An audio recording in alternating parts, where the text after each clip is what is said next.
Egunon guztioi, ongi etorri eta mila esker gaur zuen etxeetan sartzeko baimena eman diguzuelako.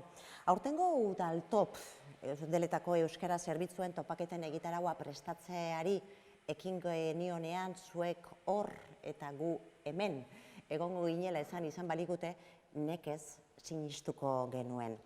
Gaur lasarte horian beharko genuke, bi eguneko gogo eta elkar hartze eta proposamenak elkarri luzatzeko saioan, Udaltop jardunaldian. Ordu modu honetan hasiko zen, seguruna gutako batzuk oraindik kafe hartzen egongo ginen sartzeko zain. Gaur zuek hor etxean hartu beharko duzue kafea, gutxi batzuk hemen elkartuko gara, Gipuzkoako Foru Aldundiak osatu digun txoko eder honetan, osasun langileek erabiltzen duten hizkeran txoko garbi honetan, baina zuekin izango gara goiz osoan, eguerdira bitartean. Kalapita guztia gertatzen iritsi arte, eremu sozioekonomikoari eragiteko egitasmoa prestatu genuen. Hori izan, horren inguruko erronka, horren inguruko gakoak ematea zen Udaltop honen ardatza. Horretara bideratuta zegoen egitaraua. Halakoan baino, COVID-19 etorri zen, eta osasun larrialdia, mugitzeko zailtasunak eta elkartzeko ezintasunak ekarri zizkigun. Horren aurrean zer egin? Horren aurrean eustea erabaki genuen. Eutsiz eta moldatuz jardun dugu bitarte horretan. Eremu sozioekonomikoari atea aurrez aurre parez pare ireki nahi genion, eta oraingo honetan berriz leiho bat izango da. Baina ez zirriketo bat, gaurko egun honetarako egitarau laburtua, baino osoa eta zinez interesgarria prestatu dugulako. Eta zuekin batera egin nahiko genuke. Izena eman da zaudetenak ia 500 zeate, goizean zehar ona arrimatuko zaretelakoan, hementxe izango gara eta zuek parte hartzeko bideak ere atondu ditugu. Egitarauak esaten digun bezala, 2 zati izango ditugu, lehendabiziko zatian hitzaldiak izango dira, Jon Sarasuak eta Leire Kantziok eskainiko dizkigutenak, bideoz emango dizkitzuegu, beraz, hoien inguruko zuen gogoetak, ostiralean banatuko zaizuen gogobetetze inkestaren bidez helaraztea eskatuko dizuegu. Berriz, mainguruaren zatian, zuen galderak zuzenean guri helarazteko modua atondu dugu. WhatsAppez 6-8-2-2-8-6-4 zenbakian jasoko ditugu zuen galderak, audioz edo idatziz, lasai, goiz osoan zehar errepikatzen ibiliko naiz. 6-8-2-2-8-6-4 da zenbakia.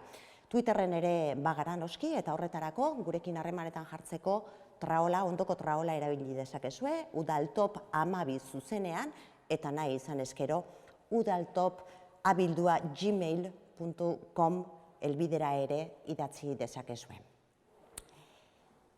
Ikusi duzue, egitaraua bete-betea da, 2 eguneko asmoa egun bakar batera ekarri behar izan dugu, Udaltop etxetik egingo dugu, leiho bat irekiz lan munduari. Gaur niri tokatu zait ongi etorria egitea, plazerra da bene-benetan, baina honen atzean dagoen lantaldea noski aipatu beharra dago. Antolamendu batzordea lan asko ikeragarria egin duena aurtengoan ere, eta aipatzen batzorde hori osatzen duten erakundeak ere aipatu nahiko nituzke, izan ere euskara presente dugun lurralde guztietako ordezkaritza instituzionala ordezkatzen dute. Euskal Hirigune Elkargoa, Eusko Jaurlaritza, Nafarroako Gobernua, Arabako Bizkaiko eta Gipuzkoako Foru Aldundia eta Lasarte Oriako Udala. Zuen antzokia asko miresten dugu eta faltan botatzen dugu, datorren urtean bertan izango garela ez dugu zalantzarik. Olako ekitaldietan ohikoa da ere sarrera instituzionala egitea, gizalegeak hori eskatzen du gainera. Erakunde antolatzaileei eskatu diegu bere ongi etorria egitea, jarraian neronek emango dizuedan hauxe.